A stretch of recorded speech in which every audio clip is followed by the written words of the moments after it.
Hi అందరికీ, ఎలా ఉన్నారు? బాగున్నారా? ఈరోజు మా ఇంట్లో స్పెషల్ మండే స్పెషల్ రాయలసీమ పచ్చడి, మిరియాల చారు, అలాగే ఉంటలు, శనగపిండి ఉంటలు చేసుకున్నాము. టేస్ట్ అయితే చాలా బాగుంది.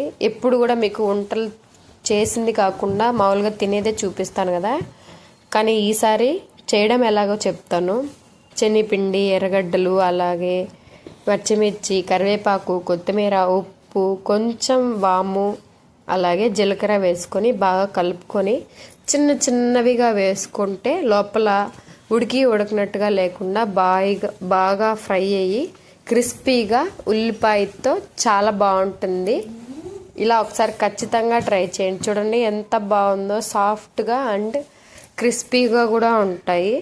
టేస్ట్ అయితే నాకైతే చాలా బాగా నచ్చింది. నా వీడియోస్ నచ్చితే తప్పకుండా లైక్ చేయండి. బాయ్.